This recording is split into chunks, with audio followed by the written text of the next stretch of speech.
कहानी एक छोटे से गांव की है जहां अमीना बीबी अपने दो बच्चों आदिल और सारा के साथ एक कच्ची झोपड़ी में रहती थीं।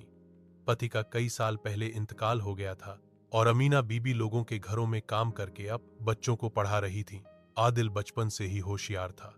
वह हमेशा स्कूल में प्रथम आता और उसका सपना था कि वह बड़ा होकर डॉक्टर बने ताकि मां को आराम दे सके। एक दिन स्कूल से वापसी पर आदिल रो रहा था। अम्मी ने पवच्छा तो कहा, अम्मी, सब बच्चों के पास निये जोते हैं, मेरे जोते फिट गए हैं, सब मजाक उड़ाते हैं। अमीना बीबी खामोश हो गई। रात को वो एक और घर में सफाई का काम करने गई जहां इन्हीं सिर्फ 50 रुपए दिए गए। वापसी पर उन्होंने अपनी पुरानी चप्पलें बेच दी और आदिल के लिए नए जूते खरीदे। आदिल ने सुबह वे जूते पहने, खुशी से भागता जा रहा था, लेकिन मां का पैर घायल था क्योंकि वह नंगे पैर चलकर आई थी।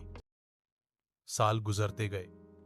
आदिल ने वजीफा पर शहर के सबसे बड़े कॉलेज में दाखिला लिया, फिर मेडिकल यूनिवर्सिटी में दाखिला हो गया। वह मां से अक्सर फोन पर बात करता, मगर मशरूफ हो चुका था।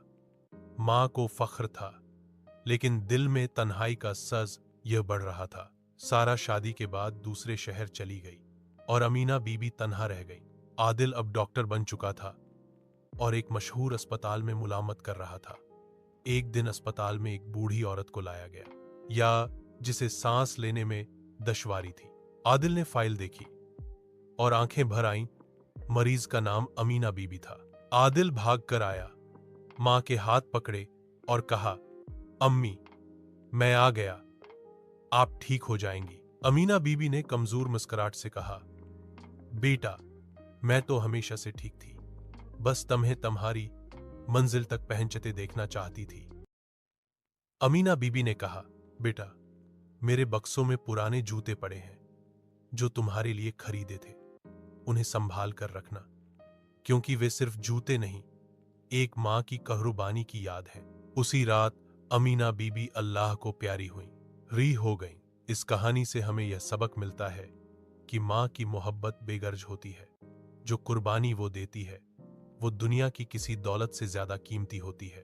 अगर आपको यह वीडियो पसंद आई हो तो लाइक जरूर करते जाना। और अधिक मजेदार वीडियो देखने के लिए हमारे चैनल को सब्सक्राइब करें।